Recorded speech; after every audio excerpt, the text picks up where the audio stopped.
بسم الله الرحمن الرحيم. الرحمن علم القرآن.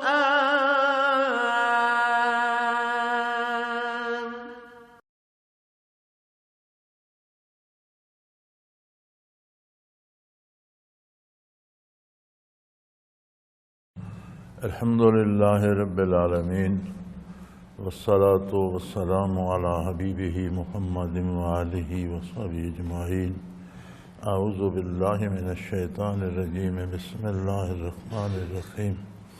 وعدكم الله مغانم كثيرة تأخذونها فعجل لكم هذه وكف أيدي الناس عنكم ولتكون آية للمؤمنين ويهديكم صراطا مستقيما وأخرى لم تقدروا عليها قد أحاط الله بها وكان الله على كل شيء قديرا. اللهم سبحانك لا علم لنا إلا ما علمتنا إنك أنت العليم الحكيم. مولاي صل وسلم دائما أبدا على حبيبك خير الخلق كلهم. وہی تذکرہ بیت رضوان کے اجر کا چل رہا ہے. نبی کریم صلی اللہ تعالی علیہ وآلہ وسلم سے وفا آپ صلی اللہ علیہ وسلم پر اعتماد کا نام ہے. صحابہ کرام نے موت پر بیعت کر کے اپنی جانثاری کا ثبوت دیا، جس کے نتیجے میں اللہ کریم فرماتے ہیں میں ان سے ہمیشہ کے لیے راضی بھی ہوا، رضا الہی کی سند بھی مل گئی، اور آسمانوں سے ان کے قلوب اطہر پر سکون نازل فرمایا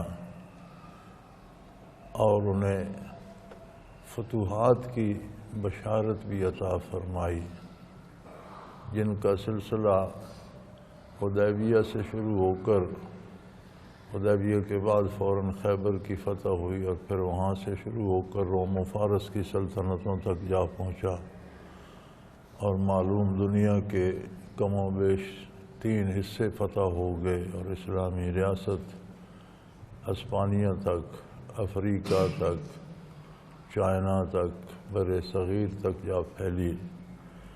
وعدکم اللہ مغانم کثیرہ، اللہ نے آپ لوگوں سے بے پناہ غنائم کا وعدہ فرمایا.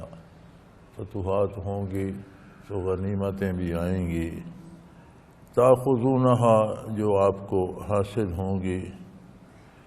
فعجل لکم ہذہ، سر دست تو یہ خوشخبری دے دی،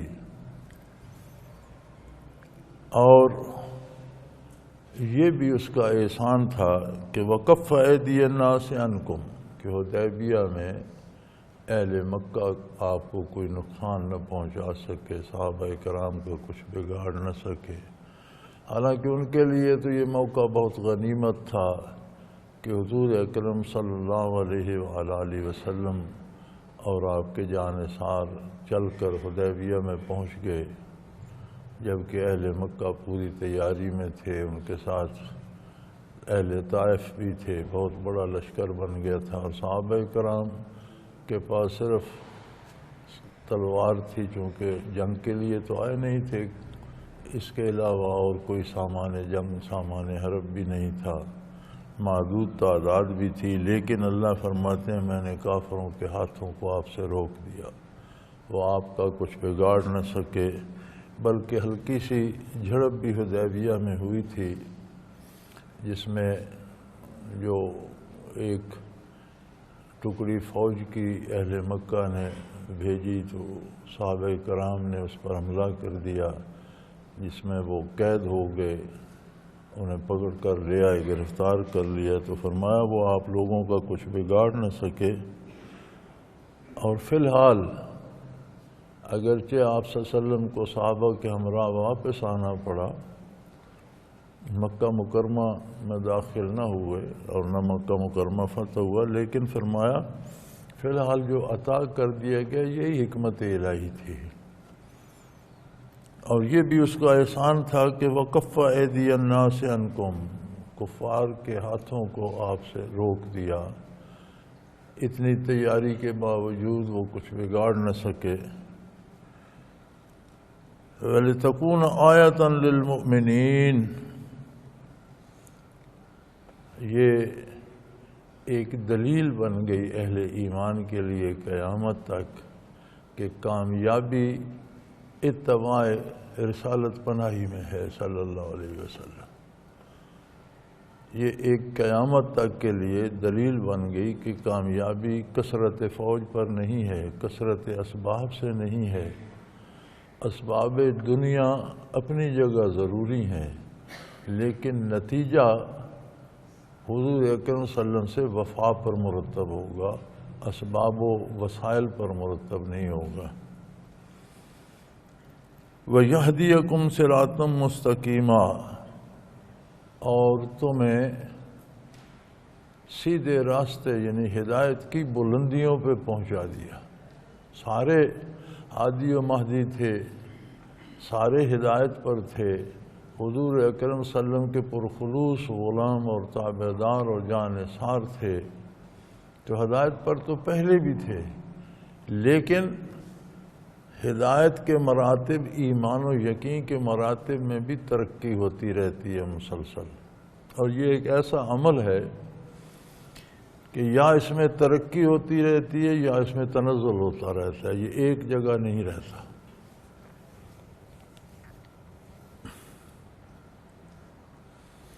اسی طرح مقامات تصوف و سلوک جو ہیں ان میں یا مسلسل ترقی ہوتی رہتی ہے یا پھر کمی واقع ہوتی ہے، اور علماء حق فرماتے ہیں کہ اگر سالک ایک جگہ پہ رک جائے، اس کی ترقی نہ ہو، آگے نہ بڑھے، تو یہ بھی نقصان ہے۔ نیچے آنا تو نقصان ہے ہی ہے کہ جس مقام پر ہے یا جو یقین کامل حاصل ہے یا ایمان کی جو کیفیت ہے اس میں کمی آئی، یہ تو نقصان ہے۔ اگر اس میں زیادتی نہ ہو تو یہ بھی نقصان ہے۔ جیسے ایک تاجر 5 لاکھ روپیہ صرف کرتا ہے اور برسوں کی محنت کے بعد اسے 5 ہی لاکھ وصول ہو، تو یہ بھی نقصان ہے کہ اس کے ساتھ جو منافع آنا چاہیے تھا وہ نہیں آیا، محنت بھی کی، وقت بھی لگایا، مصروف بھی رہا اور حاصل کچھ بھی نہ ہوا، تو یہ بھی نقصان ہے۔ تو فرمایا کیفیت ایمان اگر ایک جگہ رک بھی جائے تو یہ بھی نقصان ہے، اس میں مسلسل یقین میں، اعتماد میں، ایمان میں ترقی ہونی چاہیے، اور اس کا راستہ یہ ہے کہ اتباع رسالت پناہی میں خلوص بڑھتا رہے، جانثاری بڑھتی رہے۔ وَيَهْدِيَكُمْ صِرَاطًا مُسْتَقِيمًا، اور تمہیں سیدھے راستے کی ہدایت فرمائے، یعنی تمہیں مدارج ایمان و عمل میں ترقی کے درجات مزید نصیب فرمائے، مزید بلند کر دیا۔ وَأُخْرَى لَمْ تَقْدِرُوهَا، اگرچہ دوسری طرف آپ اہل مکہ پر قابو نہ پا سکے، مکہ مکرمہ فتح نہ ہوا، قد احاط اللہ بہا، لیکن وہ اللہ کے دست قدرت میں ہے۔ وَقَانَ اللَّهُ عَلَىٰ كُلِّ شَيْءٍ قَدِيرٌ، اللہ کریم ہر چیز پہ قادر ہے، وہ چاہتا تو اس دن بھی فتح کرا دیتا، لیکن اس کی حکمتیں ہیں۔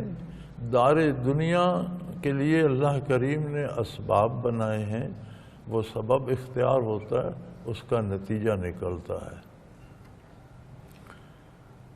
شاہ عبد القادر رائے پوری رحمۃ اللہ تعالی علیہ ایک جگہ فرماتے ہیں کہ میں نے بڑا سوچا کہ ہر کام کسی سبب کے نتیجے میں ہوتا ہے، براہ راست ذات باری کیوں نہیں وہ کام، کیوں نہیں ہمیں سمجھ آتی کہ اللہ نے یہ کر دیا؟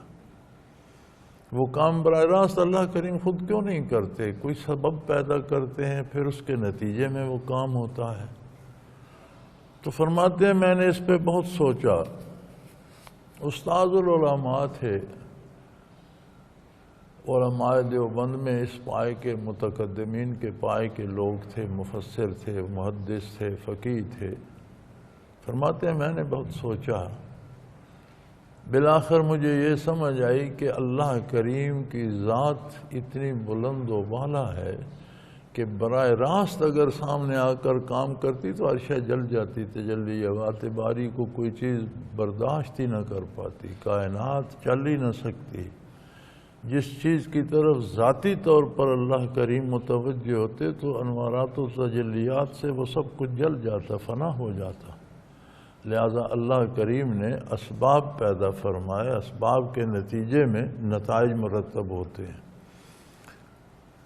فرمایا اللہ کے دست قدرت میں ہے مکہ بھی، وہ قادر تھا، اسی دن فتح کرا دیتا، وہ قادر تھا، لیکن اس کی حکمت تھی، اس نے ایسے اسباب پیدا فرمائے کہ حضور واپس آئے تو فتوحات کا دروازہ کھل گیا، خیبر فتح ہو گیا، دنیا کے حکمرانوں کو، بڑے بڑے عظیم بادشاہوں کو بین الاقوامی طور پر اسلام کی دعوت دی کہ حضور نے خطوط لکھے، بے شمار عرب قبائل کچھ مسلمان ہو گئے، کچھ نے اسلام قبول کر لیا، کچھ جو اس بات پر بھی بہت سے عرب قبائل رکے ہوئے تھے کہ دیکھیں آپ صلی اللہ علیہ وسلم کا مقابلہ اپنی قوم سے ہے، اہل مکہ سے ہے، اگر اس پر غالب آ گئے تو پھر ہم بھی سوچیں گے، پھر تو ہم مانیں گے کہ نبی ہیں، غالب نہ آئے تو پھر دیکھیں گے۔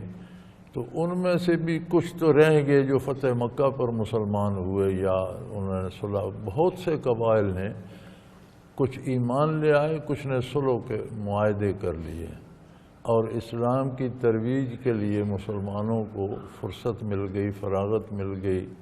جہاں سلاطین عجم کو لکھا وہاں حضور اکرم صلی اللہ علیہ وسلم نے دورے فرما کر مختلف قبائل کو بھی دعوت دی، کچھ نے اسلام قبول کر لیا، کچھ نے صلح کے معاہدے کر لیے۔ تو جس چیز پر یعنی فتح مکہ اگرچہ آپ کو اس سفر میں حاصل نہ ہوئی، لیکن وہ اللہ کے دست قدرت میں ہے، جب وہ چاہے گا آپ کو، اور 2 سال بعد پھر مکہ مکرمہ بھی فتح ہو گیا۔ وَقَانَ اللَّهُ عَلَىٰ كُلِّ شَيْءٍ قَدِيرًا، اللہ کریم تو ہر چیز پہ قادر ہے۔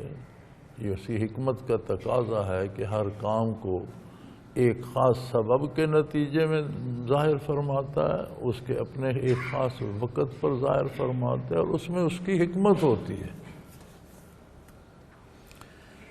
ہماری زندگی میں روزمرہ بے شمار امور آتے ہیں جو ہماری پسند کے خلاف ہو جاتے ہیں۔ بعض اوقات صحت کی خرابی ہو جاتی ہے، کسی کاروبار میں وہ نفع نہیں ہوتا جو ہم چاہتے ہیں، کچھ تعلقات میں لوگوں سے اونچ نیچ ہو جاتی ہے، دوستیاں دشمنیاں بننے لگتی ہیں، دوستیاں دشمنی میں بدل جاتی ہیں، خطرات آ جاتے ہیں، لیکن یہ سب کچھ اس کے دست قدرت میں ہے۔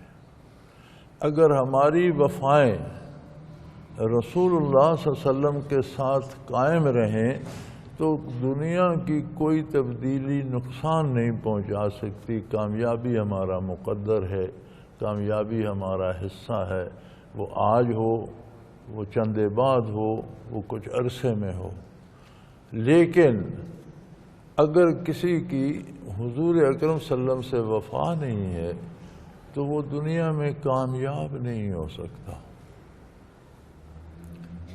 دولت دنیا مادی دولت پا سکتا ہے، اس کے پاس اقتدار آ سکتا ہے، اس کی شہرت ہو سکتی ہے، لیکن سکون قلب سے نا آشنا رہتا ہے۔ زندگی دنیا میں بھی اس طرح گزرتی ہے کہ جیسے وہ جہنم میں بسر کر رہا ہو۔ وَلَوْ قَاتَلَكُمُ الَّذِينَ كَفَرُوا لَوَلَّوُا الْأَدْبَارَ ثُمَّ لَا يَجِدُونَ وَلِيًّا وَلَا نَصِيرًا، اور اگر کفار آپ پر حملہ کر دیتے، اللہ نے انہیں جرأت ہی نہیں دی، لیکن اگر وہ شیطان کے اکسانے پر، جس طرح بدر میں شیطان انسانی روپ میں ایک قبائلی سردار تھا مکہ مکرمہ کے بعد، جس کے پاس بہت بڑا قبیلہ تھا اور اہل مکہ کی اس سے مخالفت تھی، اسرار التنزیل میں نام تو درج ہے، جو صاحب نقل فرمائے وہاں سے نام لکھ لیں، مجھے نام یاد نہیں رہتے۔ تو شیطان اس کی شکل میں مجسم ہو کر ایک لشکر لے کر اہل مکہ کے ساتھ شامل ہوا، تو بڑے خوش ہوئے، انہوں نے کہا آپ بے فکر ہو کر بدر جائیں گے، ہمیں خطرہ یہی ہوتا تھا۔ بدر نہیں، وہ تم مدینہ پر حملہ کرنے کے لیے، مدینہ منورہ پر حملے کے لیے نکلے تھے، اتفاقاً ملاقات بدر میں ہو گئی، حضور بھی تشریف لے گئے اور بدر میں ملاقات ہو گئی۔ بدر مدینہ منورہ سے 150 کلومیٹر دور ہے اور مکہ مکرمہ کے راستے میں ہے۔ تو وہ انسانی شکل بنا کر ساتھ ایک لشکر لے کر شامل ہو گیا، بڑے خوش ہوئے اہل مکہ کہ خطرہ تو اسی سے تھا، تو یہ تو ہمارا دست و بازو بن گیا۔ وہ انہیں گھیر گھار کر بدر تک تو ساتھ آیا، لیکن جب حضور سفارات فرمایا صحابہ کرام کو حضور نے اور ملائکہ کا نزول شروع ہوا آسمان سے، تو وہ بھاگا۔ قرآن کریم نے وہ واقعہ نقل کیا ہے کہ ابو جہل نے کہا کہ اتنے بڑے معروف جنگجو بہادر ہو کر بھاگ رہے ہو؟ اس نے کہا انی ارا ما لا ترون، مجھے وہ کچھ دکھائی دے رہا جو تمہیں دکھائی نہیں دے رہا، تم بھگتو، مجھ میں تو ہمت نہیں۔ انی اخاف اللہ رب العالمین، مجھے تو اللہ جو کائنات کا رب ہے اس سے ڈر لگتا ہے۔ یہ بڑی عجیب بات ہے کہ بھئی تو شیطان بھی ہے اور اللہ سے ڈرتا ہے، حالانکہ اللہ سے ڈرنا تو ولایت الہی ہے۔ تو ایک ڈرنا ہوتا ہے، ایک ڈر ہوتا ہے تعلقات کے ٹوٹنے کا، وہ ڈر سبب بنتا ہے ولایت کا کہ اب میرا رب ہے، کریم ہے، میں مخلوق ہوں، اس کی عطا ہے، مجھ سے خفا نہ ہو جائے، میرا رشتہ منقطع نہ ہو جائے، اس سے ولایت میں۔ ایک ڈر ہوتا ہے کہ یہ مجھ سے تکڑا ہے، مجھے مارے گا، یہ تو ہر ایک سے ہو سکتا ہے، اس سے تو دوستی نصیب نہیں ہوتی، اس سے تعلق تو نصیب نہیں ہوتا۔ تو شیطان کا ڈر وہ ڈر تھا کہ اللہ ہے، میں مخلوق ہوں، عذاب الہی ہے، فرشتے اتر رہے ہیں، مجھے مار پڑے گی، بھاگ گیا۔ تو فرمایا اگر یہ شیطان کے بہکاوے میں آ کر حملہ کر بھی دیتے آپ پر، لو قاتلکم الذین کفروا، اگر کفار آپ سے جنگ کر بھی چھیڑ دیتے، لولوا الادبار، تو یہ پیٹ پھیر کر بھاگنا پڑتا ہے، انہیں بری طرح شکست ہوتی، اور لا یجدون ولیا ولا نصیرا، کوئی انہیں نہ دوست ملتا نہ کوئی مددگار، کوئی ان کا نہ معاون ہوتا نہ ان کی کوئی مدد کو آتا، اور یہ بے آبرو ہو کر شکست کھا کر بھاگتے، اور اسی دن مکہ مکرمہ فتح ہو جاتا۔ سنت اللہ التی قد خلت من قبل، یہ ایسا قانون ہے اللہ کا جو شروع سے اسی طرح آ رہا ہے۔ جتنے انبیاء گزرے ہیں ان کا مقام و مرتبہ یہی تھا کہ جو لوگ ان سے وفا کرتے تھے وہ کامیاب و کامران رہتے تھے، اور جو اپنے نبی سے وفا نہیں کرتا، ناکامی، ذلت، پریشانیاں اس کا مقدر بن جاتی۔ ہمارا آج کا سوال بھی بحیثیت امت مسلمہ یہی ہے کہ جہاں کہیں دنیا میں مسلمان ہیں، مار مسلمانوں کو ہی پڑ رہی ہے۔ وہ شکوہ میں علامہ مرحوم نے بھی کہا ہے نا کہ برق گرتی ہے تو بیچارے مسلمانوں پر، کہ جہاں کوئی مصیبت ٹوٹتی ہے، برما میں مارے جاتے ہیں تو مسلمان، فلسطین میں مارے جاتے ہیں تو مسلمان، مڈل ایسٹ میں شام عراق مارے جاتے ہیں مسلمان، یمن میں مارے جا رہے ہیں مسلمان، جہاں دیکھو مسلمان ہی قتل ہو رہے ہیں۔ جہاں مصیبت آتی ہے مسلمانوں پہ ٹوٹتی ہے تو اس کا علاج ہے۔ مسلمان کیوں مار کھا رہے ہیں؟ مسلمان من حیث القوم غیر مسلموں کے پیروکار بن گئے ہیں۔ کلمہ تو پڑھتے ہیں لیکن چاہتے ہیں حلیہ جو ہے نا وہ نصارہ جیسا ہونا چاہیے، اطوار و اقدار جو ہیں وہ ان جیسی ہونی چاہیے، امور سلطنت مالی اور معاشی مسائل، بینکنگ سسٹم، یہ سارا کافروں کا ہونا چاہیے۔ بھئی آپ کا معاشی نظام بھی کافروں کا ہے، آپ کا عدالتی نظام وہ ہے جو انگریز نے بنایا، جو غلامانہ نظام ہے، کالونیل سسٹم ہے، آپ کا سیاسی نظام غیر اسلامی ہے، آپ کا عدالتی نظام غیر اسلامی ہے، آپ کا معاشی نظام غیر اسلامی ہے، آپ کے حلیے غیر اسلامی ہیں، آپ کے لباس غیر اسلامی ہیں، آپ کی معاشرت غیر اسلامی ہے، تو نتائج اسلام کے مرتب ہوں گے؟ فرمایا یہ تو قانون الہی ہے کہ جس قوم نے اپنے نبی سے وفا کی وہ ہمیشہ کامیاب رہی۔ سنت اللہ التی قد خلت من قبل، یہ اللہ کا وہ قانون ہے جو پہلے سے آ رہا ہے۔ جہاں تک آپ کی ذات والا صفات کا تعلق ہے تو پھر آپ تو امام الانبیاء ہیں، یہاں تو یہ قانون اور شدت سے جاری ہے۔ تو آج بھی اگر ہم بحیثیت قوم یا بحیثیت امت ان پریشانیوں سے نکلنا چاہتے ہیں تو آج بھی ایک ہی راستہ ہے کہ محمد سے وفا تو نے تو ہم تیرے ہیں۔ یہ جہاں چیز ہے کیا، لوح و قلم تیرے ہیں۔ آج بھی ہم اپنے آپ کو، اپنے نظام کو، اپنے انداز حکمرانی کو، اپنی معیشت کو، اپنی عدالت کو، اپنی سیاست کو آج بھی حضور صلی اللہ علیہ وسلم کی اتباع پہ لے آئیں تو آج بھی کامیابی و کامرانی ہمارا مقدر ہے۔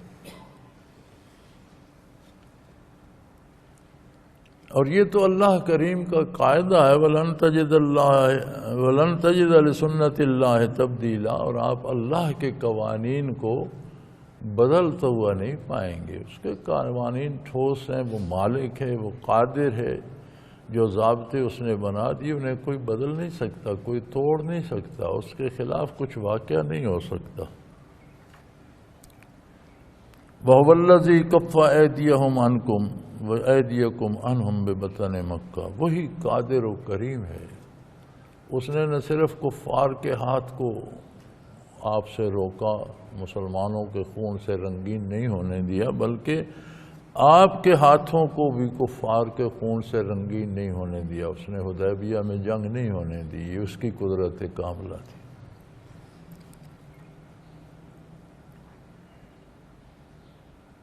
من بعد ان اظفرکم علیہم، اس کے بعد کہ آپ لوگوں کو اللہ نے ان پر قابو دے دیا تھا، فتح دے دی تھی، آپ نے معاہدہ کر کے فتح پائی۔ حالانکہ بظاہر صحابہ کرام بڑے اس سے پریشان تھے۔ سیدنا فاروق اعظم رضی اللہ عنہ نے عرض کی، یا رسول اللہ آپ اللہ کے رسول ہیں؟ فرمایا میں اللہ کا رسول ہوں۔ ہم آپ کے غلام مسلمان ہیں؟ فرمایا تم لوگ مسلمان ہو۔ پھر ہم دب کر سلو کر رہے ہیں؟ فرمایا یہ دب کر نہیں ہے، یہ اللہ کا حکم ہے، ہم اس لیے کر رہے ہیں۔ نتیجہ کیا ہوا؟ اللہ نے اسے فتح مبین، روشن فتح، بہت بڑی فتح، تو اسباب دنیا میں وہ سبب بن گیا۔ تبلیغ اسلام کے لیے بھی وقت مل گیا مسلمانوں کو، خیبر فتح ہو گیا، وہاں سے بے شمار جنگی سامان بھی حاصل ہوا، مال و دولت بھی فراخی آ گئی، زمینیں اور وہاں کی ساری جائیدادیں مسلمانوں کے قبضے میں آ گئیں، وہاں کی آمدن مستقل شروع ہو گئی، ریاست اسلامی باقاعدہ دوسری حکومتوں کو بطور ریاست ماننا پڑ گئی۔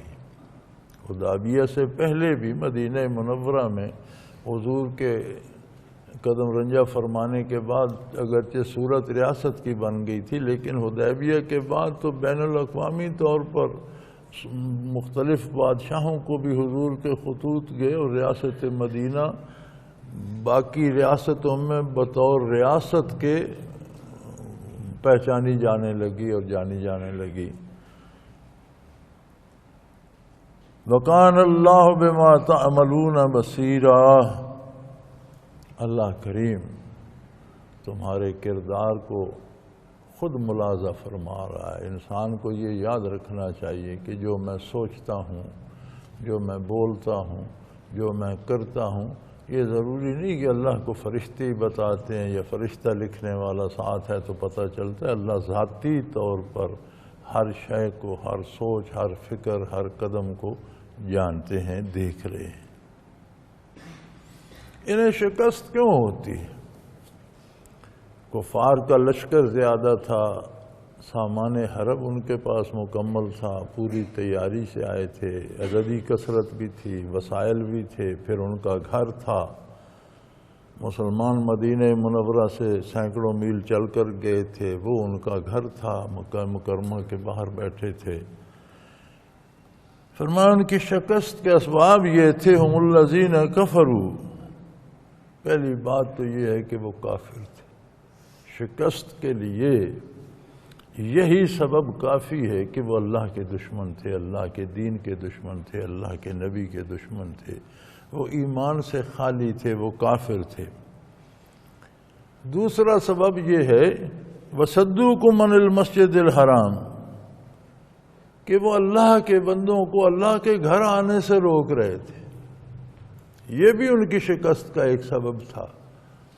کوئی مسلمان جنگ کے لیے یا حضور نبی کریم صلی اللہ علیہ وسلم لڑائی کے ارادے سے تشریف نہیں لے گئے تھے۔ حرم مکہ تو تمام انسانوں کے لیے ہمیشہ سے کھلا تھا۔ عربوں کے دوست بھی وہاں آتے تھے، اہل مکہ کے دشمن بھی حرم میں تو آتے تھے، کوئی نہیں روکتا تھا، حرم تو سب کے لیے تھا۔ لیکن اللہ کے بندوں کو انہوں نے تو گویا کسی بھی اللہ کے بندے کو نیکی سے روکنے کا سبب بننا، دین کی تبلیغ کو روکنا، دین پر عمل کو روکنے کا سبب بننا، عند اللہ عذاب الہی کو دعوت دینے کے برابر ہے۔ والہدی معکوفا یبلغ محلہ، اور پھر وہ قربانی کے وہ جانور جو اللہ کے لیے مختص کر دیے گئے تھے، ان کو روکا گیا، وہ اپنی جگہ پر، اپنے مقام پر جو قربانی کا مقام تھا وہاں نہ پہنچ سکے، اور حدیبیہ میں قربانی کی گئی۔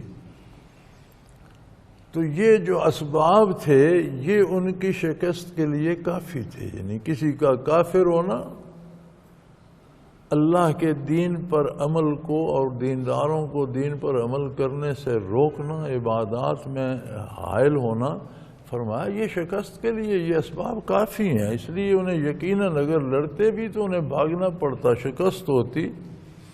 وَلَوْلَا رِجَالٌ مُؤْمِنُونَ وَنِسَاءٌ مُؤْمِنَاتٌ لَمْ تَعْلَمُوهَا أَن تَطَؤُوهُمْ فَتُصِيبَكُم مِّنْهُمْ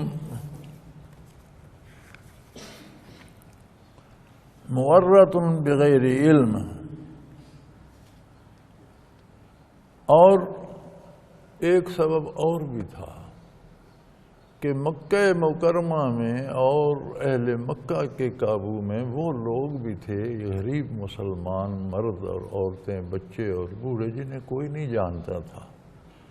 اللہ کے نہیں فرماتے میں تو جانتا تھا۔ ایسے بھی تھے جن کا علم مسلمانوں کو بھی نہیں تھا، جو ایمان لائے حضور کی ہجرت کے بعد لائے، پہلے لائے، غریب تھے، مسکین تھے، وہ ہجرت کے قابل بھی نہیں تھے، اہل مکہ نے انہیں ہجرت بھی نہیں کرنے دی، اس لیے بھی اللہ نے انہیں عذاب سے بچایا۔ یعنی نیک لوگوں کے ساتھ اتفاقاً بھی اگر رفاقت نصیب ہو جائے تو عمومی عذاب سے بچانے کا سبب بن جاتی۔ فرمایا ایسے مسلمان مرد، عورتیں، بچے، بوڑھے وہاں تھے جنہیں جانتا کوئی نہیں تھا اللہ کے سوا، تو اللہ نے انہیں شکست سے بچا لیا، جنگ ہونے ہی نہیں دی کہ مبادہ شہر فتح ہو، اس میں جنگ ہو، ان مسلمانوں کو کوئی گزند پہنچے، ان کے کوئی لوگ شہید ہو جائیں لا علمی میں، بعد میں مسلمانوں کو بھی افسوس ہو، پتہ چلے کہ یہ تو مسلمان مارے گئے۔ تو اللہ کریم نے جنگ کو ہونے نہیں دیا، آپ لوگوں کو بچا لیا۔ تو یہاں سے علماء یہ اخذ فرماتے ہیں کہ نیک لوگوں کا ساتھ اگر اتفاقاً بھی ہو جائے، یعنی اہل مکہ مسلمان بھی نہیں تھے، غیر مسلم تھے، کافر تھے، مشرک تھے، مسلمانوں کو اچھا بھی نہیں سمجھتے تھے، اور ان کو پتہ بھی نہیں تھا کہ یہ غریب مسلمان ہے، ورنہ اس کا جینا دو بھر کر دیتے۔ اس کے باوجود ان کے پڑوس نے انہیں عذاب الہی سے بچایا۔ تو اگر کوئی کافر بھی ہو، اتفاقاً نیکوں کے ساتھ اس کا ساتھ آ جائے تو وہ عذاب سے بچ جاتا ہے۔ جو عمداً ارادتاً کسی نیک ہستی کا دامن تھام لے، اس پر کیا رحمتیں ہوتی ہوں گی۔ یہ سوچنے سمجھنے کی بات ہے۔ وآخر دعوانا ان الحمدللہ رب العالمین۔ اللہ اللہ اللہ اللہ اللہ اللہ اللہ اللہ۔ حضرت امیر محمد اکرم آوان مد ظلہ العالی دارالعرفان منارہ ضلع چکوال میں سالہ سال سے قرآن و حدیث کے اوپر خطابات کر رہے ہیں اور سلسلہ نقشبندیہ اویسیہ کے مطابق لوگوں کو ذکر الہی کی تربیت دے رہے ہیں۔